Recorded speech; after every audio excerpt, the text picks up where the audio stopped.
My dear friends, welcome to Ritesh Educations। तो आज हम क्लास 12 अकाउंट में अकाउंटिंग फॉर शेयर कैपिटल का क्वेश्चन नंबर 13 सॉल्व करेंगे।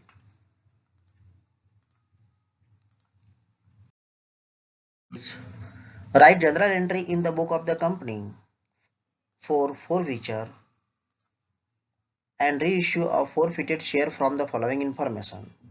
Company forfeited 1200 equity share of rupees 10 each held by Katara for non-payment of the allotment money of rupees 14 per share including premium rupees 10 and first call and final call money of rupees 3 per share. Company reissue all the forfeited share after giving maximum permissible discounts. These share were purchased by Kanu.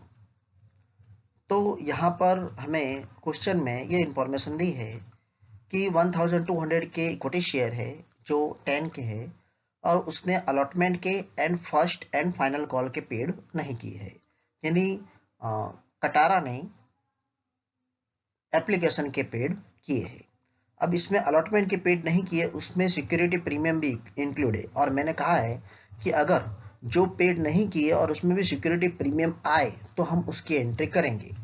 लेकिन अगर suppose that कि अगर कोई जैसे application की amount paid कर दी है बराबर, और अलॉटमेंट एंड फाइनल कॉल में जैसे सिक्योरिटी प्रीमियम नहीं है बराबर, तो पेड कर दिया तो उसमें हम सिक्योरिटी प्रीमियम की एंट्री करेंगे नहीं। लेकिन अगर मान लो रिमेनिंग अगर हफ्ता हो बराबर, ठीक है, रिमेनिंग ईएमआई हो और वो पेड ना किया हो तो उसमें सिक्योरिटी प्रीमियम आएगा। ओके, तो हम यहाँ एंट्री करेंगे। क्या एंट्री करेंगे?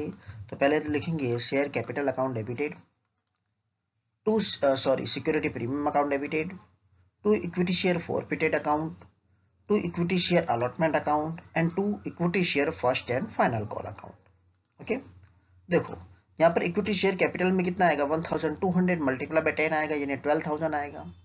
अब यहाँ पर अलॉटमेंट में प्रीमियम है जो पेड नहीं किया है, तो हम यहाँ पे लिखेंगे security premium account.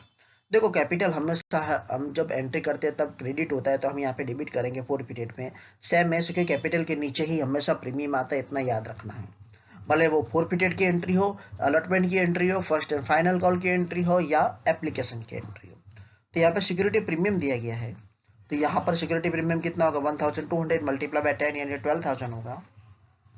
Equity share allotment account जो है वो 1200 मल्टीप्लाई बाय 14 यानी 16,800 आएगा, एंड 1200 मल्टीप्लाई बाय 3 यानी फर्स्ट एंड फाइनल कॉल कितना आएगा? 3,600 आएगा। अब देखो ये 3 रुपीज और यहाँ पर 4 रुपीज अलॉटमेंट का, यानी कितना हो गया? 7 हो गया। यानी उसने एप्लीकेशन के कितने अमाउंट भरी होगी? 3 रुपीज के अकॉर्डिंग टू भरा होगा, यानी 1200 मल्टीप्लाई बाय 3 यानी 3,600 किसमें आएगा? फोरफिटेड में आएगा। ओके, अब जो कंपनी जो है बराबर, ठीक है, इसे रीइश्यू कर रही है, लेकिन क्या लिखा है कि मैक्सिमम परमिसिबल डिस्काउंट। अब इस पॉइंट को खास समझना। देखो अब मैक्सिमम परमिसिबल डिस्काउंट में कैसा होगा वो मैं आपको क्लियर कर देता हूँ। देखो जब भी मैक्सिमम परमिसिबल डिस्काउंट दिया होगा तब हमें ये देखना है कि कंपनी फोर फीचर कितना कर रही है बराबर। अब कंपनी जो है वो 3 रुपीज के अकॉर्डिंग टू फोर फीचर कर रही है बराबर, इतना जब्त कर रही है, तो 10 में से 3 मैक्सिमम दे सकती है, यानी वो कितने में बाहर पड़ेगी? 7 रुपीज में शेयर जो है वो रीइश्यू करेगी। अगर मान लो यहाँ अगर 4 होता तो 6 में रीइश्यू करती मैक्सिमम। अगर यहाँ 5 होता तो रिमेनिंग कितना बचा? 5 में जो है बराबर वो क्या करेगी? रीइश्यू करेगी, यानी कंपनी जो है वो लॉस नहीं खाएगी। ओके, यानी ये मैक्सिमम परमिसिबल डिस्काउंट होगा बराबर। यानी हम लिखेंगे bank account debited, equity share forfeiture account debited to equity share capital account बराबर। जब भी मैक्सिमम परमिसिबल डिस्काउंट बोले तो ये जो कंपनी ने जो फॉरफिटेड किया वही की वही एंट्री यहाँ रख देने की, और उसके अलावा की जो है बराबर यानी 7 रुपीज से वो बाहर पाड़ सकती है। यानी 1200 मल्टीप्लाई बाय 7 यानी कितना आएगा? 8,400 आएगा, एंड यहाँ पर फोर फीचर अकाउंट में 3,600 आएगा, और इक्विटी शेयर कैपिटल अकाउंट में कितना आएगा? 12,000 आएगा। अब देखो यहाँ पर मैक्सिमम परमिसेबल जब भी डिस्काउंट होगा तब यहाँ पर कैपिटल रिजर्व में हम ले जाएंगे नहीं, क्योंकि अमाउंट जो है इनका डिफरेंस 0 0 आएगा। Okay, that clear? I hope आपको समझ में आ रहा होगा। चलो अब नेक्स्ट क्वेश्चन करते हैं, क्वेश्चन नंबर 2। तो इसकी दिया है कि Ramesh hold 600 equity share of ₹10 each in company. He paid application money at ₹3 per share, allotment money at ₹2.50 per share, but could not pay first call of ₹2 share. Company forfeited above share before making final call after necessary formalities. Company reissue all their share discount of ₹4 per share. देखो इसमें क्या कहा है, इसमें company इस जो रमेश के जो 600 शेयर है बराबर, ठीक है, जो 10 के है, तो उसने अलॉटमेंट के पेड किए हैं बराबर, एप्लीकेशन के भी पेड किए, अलॉटमेंट के भी ₹2.50 पेड किए हैं, लेकिन उसने फर्स्ट कॉल के पेड नहीं किए। तो कंपनी ने फाइनल कॉल मंगाने से पहले ही क्या कर दिया, फोरफिटेड कर दिया है, और उसको ₹4 डिस्काउंट से क्या कर दिया है, रीइश्यू कर दिया है। यानी हम काउंटिंग से कितना करेंगे, देखो ये ₹3, ये ₹2.5 और ये ₹2, यानी कितना हुआ, 7.5 हुआ बराबर। तो हम यहाँ पर 7.5 की ही काउंटिंग करेंगे, जो फाइनल कॉल की अमाउंट की जो काउंटिंग है वो हम यहाँ करेंगे नहीं बराबर। तो यहाँ पर हम लिखेंगे equity share capital account debited, equity share forfeiture account debited to equity share first call account. देखो अब यहाँ पर कितना आएगा, 600 मल्टीप्लाई बाय 3, 2.5 एंड 2 यानी 7.5 आएगा, यानी 4500 आएगा। और उसने फर्स्ट कॉल के पेड नहीं किए हैं, तो पेड कितने के हिसाब से नहीं किए, ₹2 के हिसाब से नहीं किए, यानी 600 मल्टीप्लाई बाय 2 यानी कितना आएगा, 1200 आएगा। और रमेश ने जो है एप्लीकेशन एंड अलॉटमेंट के पेड कर दिए हैं, यानी 3 और ₹2.5 वो क्या हो जाएगा, जब्त हो जाएगा, वो फोरफिटेड हो जाएगा। यानी हम यहाँ लिखेंगे equity share forfeiture account 600 multiply bye 5.5, 3 plus 2.5 यानी कितना आएगा, 5.5, 3300। Okay, that clear? यहाँ हम यहाँ पर जो है वो 10 के हिसाब से नहीं देखेंगे, 7.5 के हिसाब से देखेंगे। क्यों? क्योंकि फाइनल कॉल मंगाने से पहले ही कंपनी ने क्या कर दिया है, फोरफीचर कर दिया है। ओके, इसका बीइंग लिखेंगे forfeiture for not payment. Okay, अब कंपनी जो है वो यहाँ पर क्या बोल रहा है कि ₹4 जो है वो डिस्काउंट दिया है, तो 7.5 में से अगर हम ₹4 माइनस करेंगे तो रिमेनिंग कितना बचेगा, 3.5 बचेगा। यानी 3.5 के हिसाब से कंपनी ने जो रीइश्यू किया है, यानी कंपनी के पास अमाउंट आएगी 600 मल्टीप्लाई बाय 3.5 यानी 2100 आएगा।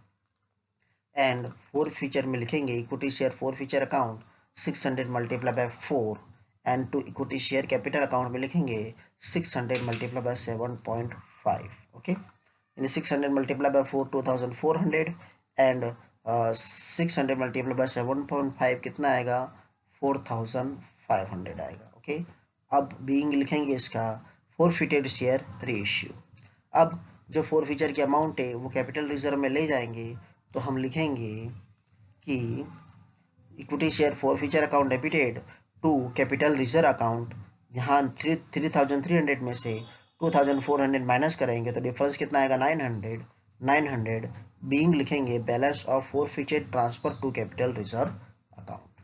आई होप आपको समझ में आ रहा होगा। चलो अब क्वेश्चन नंबर 13 देखते हैं।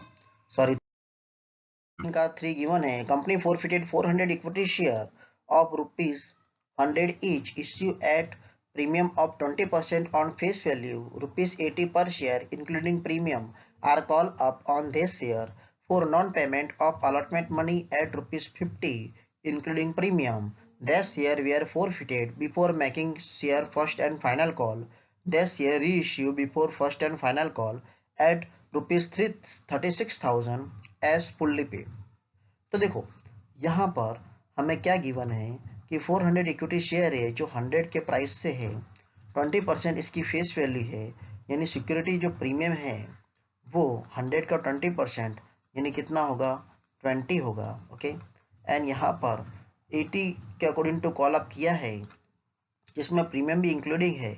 अब उसने क्या पेमेंट नहीं किया है, अलॉटमेंट के ₹50 जो प्रीमियम इंक्लूडिंग प्रीमियम है वो उसने पेड नहीं किए हैं। ओके, तो कंपनी ने फर्स्ट एंड फाइनल कॉल मंगाने से पहले ही इसे क्या कर दिया है, फोरफिटेड कर दिया है, और इसे 36,000 के हिसाब से री इश्यू कर दिया है।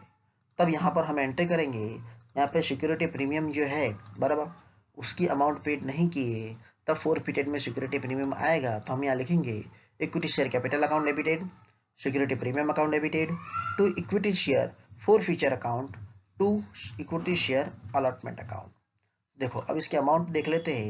यहाँ पर 400, यहाँ पर 80 में 20 रुपीज़ तो क्या है प्रीमियम है, यानी यहाँ पर 400 मल्टीपल बाय 60 आएगा। इक्विटी शेयर कैपिटल में अलॉटमेंट एंड एप्लीकेशन की दोनों अमाउंट मिला के यानी 24,000 होगी।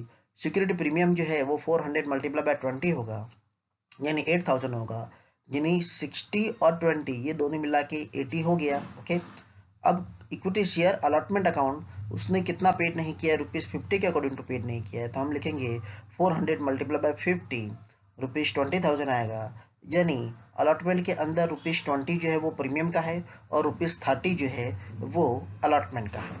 यानी 80 में से अगर हम 50 माइनस करेंगे तो रिमेनिंग कितना बचा, 30 रुपीज़। जो 30 जो था वो एप्लीकेशन का था जो उसने पेड किया है, जो फोरफिटेड हो जाएगा, यानी इक्विटी शेयर फोरफिटेड में लिखेंगे 400 मल्टीप्लाई बाय 30 यानी 12,000। ओके, एंड देन इसकी हम बीइंग लिखेंगे being forfeited for non payment.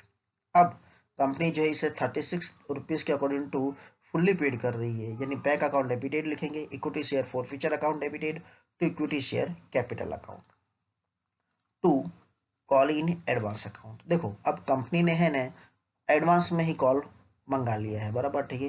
यानी यहाँ पर तो मैंने यहाँ अमाउंट जो लिखी इसे ध्यान से समझना।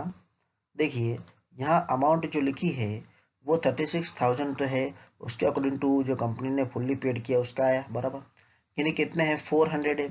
तो अगर हम 400 मल्टीप्लाई बाय 100 करते हैं तो कितना आएगा, 40,000 आएगा कि नहीं आएगा। ओके, तो 40,000 आएगा, तो 40,000 में से 36,000 माइनस करेंगे तो फोरफीचर में कितना आ जाएगा, 4,000 आ जाएगा। ओके, और 400 मल्टीप्लाई बाय 60 जो यहाँ पर कैपिटल अकाउंट था उसमें आ जाएगा, यानी 24,000 आएगा। रिमेनिंग कितना बचा 40, यानी 40 यानी ओके 400 मल्टीप्लाई बाय 40 यानी 60,000 कॉल इन एडवांस में आएगा, यानी 40 फर्स्ट एंड फाइनल कॉल का भी आ गया। अब जो हमारी रिमेनिंग अमाउंट बचती है वो हम कैपिटल रिजर्व में ले जाएंगे फोरफीचर की। ओके, यहाँ बीइंग लिखेंगे being forfeited share issue equity share forfeiture account to equity to capital reserve account.